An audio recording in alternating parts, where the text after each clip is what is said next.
Hi everyone, my name is Meredith. I'm a little sick this week, so bear with me as I go through this presentation. But the title of the study that I found that I'm going to be covering today is a mixed media campaign to promote bystander intervention and reduce alcohol use among college students, a pilot study.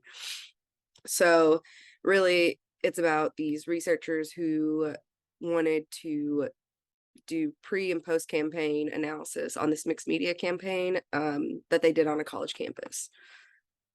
So, starting with the article background, I included the full APA citation, including where I got it from and everything like that. And then talking about the authors, I did a little bit of research into the authors and where they were from and kind of their credentials. Um, Two of the authors were from Georgia State University. Three of the authors were from University of Georgia, and then one was actually from University of Kentucky, which I thought was very interesting, considering that's not too far from us. So it's always nice to see Kentucky represented in a health uh, campaign and research project. So um, almost all the authors have PhDs in either something health related or in one of them is in community psychology. And then another professor does research in health promotion, is a professor at UK, but isn't a doctor.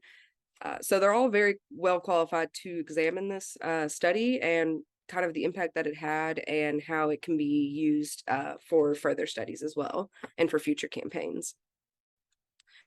So the purpose and the theories used in the study, the purpose of the study was the study of limited efficacy of a mixed media campaign on a large Southeastern university, as I mentioned before. So this mixed media campaign was launched in the fall of 2017, and it only lasted about 2 months.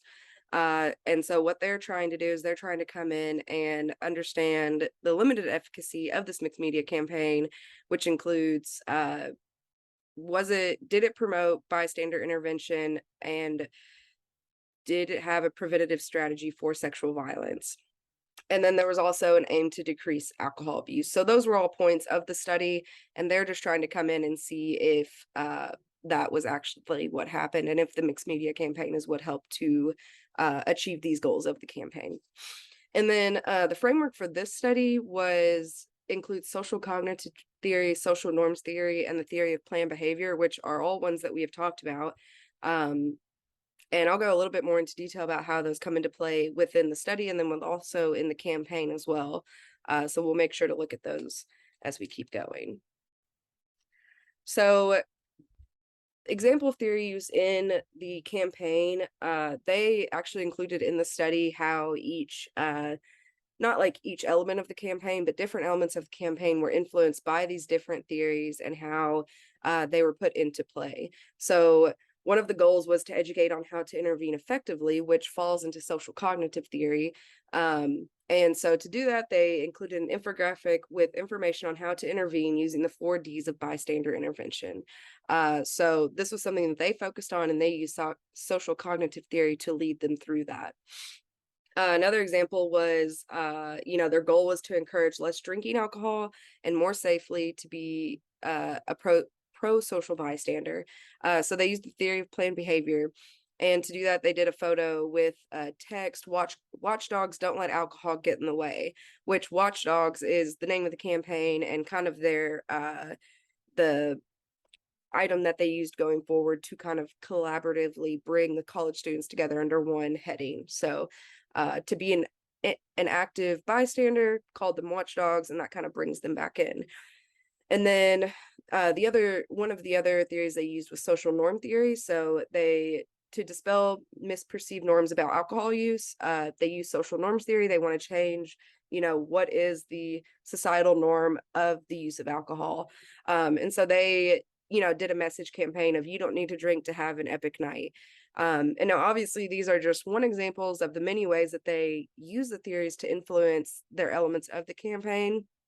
And then the researchers of the study also look into how this was used as part of the mixed media campaign and if that had influence on its effectiveness, as well as, how well could they have used these theories to understand the concepts and really change behavior, or the intention to change behavior, which is something that they touch on. So next is methods. So this study included a quasi-experimental survey design for pre-campaign and post-campaign analysis. And so basically what they did was they had a survey for both before the campaign started and after the campaign started. And so they to do that, they were looking for full-time undergraduate students at this Southeastern University where the campaign was held. They obtained email addresses from the student affairs office at the university, and then they sent out emails asking for volunteers to take the survey. And so pre-campaign, they had 159 eligible surveys, and then post-campaign, they had 85 eligible surveys. So they were able to reach that number that they needed to have it be eligible results for the study. And they did that just by resending the email until they got the desired number needed for their campaign. So some of the survey results. So again, the study was to see the limited efficacy of the study that was done, of the campaign that was done. And so did it increase bystander intervention? And then, what did it have? What impact did it have using this mixed media campaign? So they found that it did increase bystander intervention and the intention to intervene. And then it also suggests use of mixed media campaigns for the future. And something else I will talk about, as we get farther into this, is how this being a pilot study does kind of set it back a little bit in the sense that there's nothing else to really compare it to. But I really do think that this article brings to light a couple good points about how we can use mixed media campaigns along with the theories that we've been studying to do health promotion in a effective way. And so this kind of excels towards that. It helps to show the importance of the mixed media campaign. And someone like me, my undergrad was in public relations, and so this is something that I've seen a lot and something that is effective. And so to kind of see that in a research stance is it's proper. And then okay. And then the main contributions of the study as a whole, again, like a lot of direction was pointed for future campaigns. And so mixed media used for a wider audience reach. So they had this campaign was done over 2 months that they're studying. And it was ran over 2 months with only 40 posts across different social media platforms. They were able to reach on social media alone 39,500 individuals.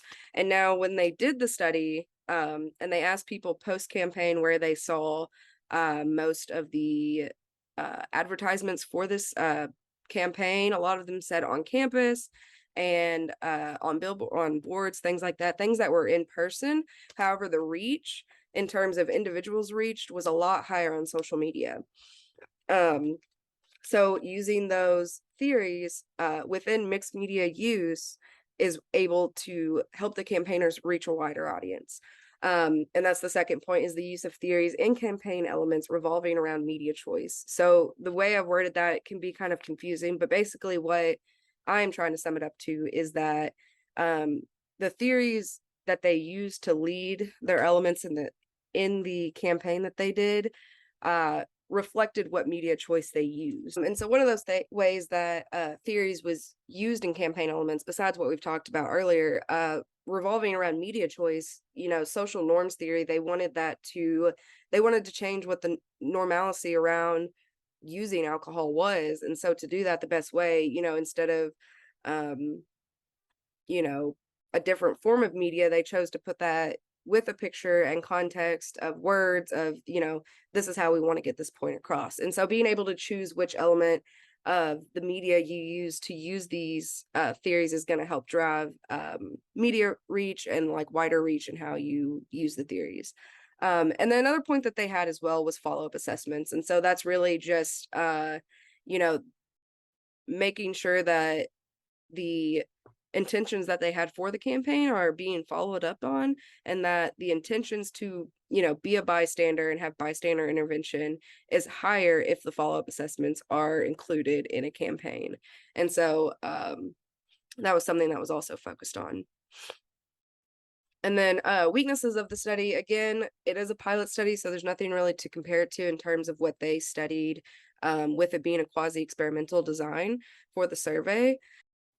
Another weakness of this study was that it was done during a cluttered media time. This was something that they mentioned in their limitations. With it being done in the fall of 2017, the Me Too movement was a big, it was an ongoing thing that was happening in 2017. And so social media was covered or cluttered quite a bit by this movement and then other things that were going on as well, as a lot of colleges and university campuses kind of take the initiative during the fall to kind of decrease alcohol use in general, just because it is a big time for tailgating and football games and things like that. And so that was kind of something they had mentioned as influencing their campaign and the survey results that they got from that campaign. And then just to review, the use of theories in campaign, they use social norms theory, social cognitive theory, and theory of planned behavior. So again, this just shows that theory does have a use in each of the elements that we include in a campaign. It can actually help to increase the use of mixed media campaign and how we choose to change behavior or intentions to change behavior. And then again, use of mixed media campaigns, you have a broader audience reach, and then follow-up assessments for intention measurement. And so that again is just the forward-leading aspects that they give as opportunities to improve future health campaigns. And so being able to, I think, kind of combine both of those, making sure that you're reaching a broader audience with the mixed media as well as doing follow-up assessments for intention measurement is really going to help health campaigns, especially on a college campus where there are a lot of individuals that are being influenced by a bunch of different things. And so overall, I think the study did a pretty well job of helping to understand the implementation of those different theories into what we have learned.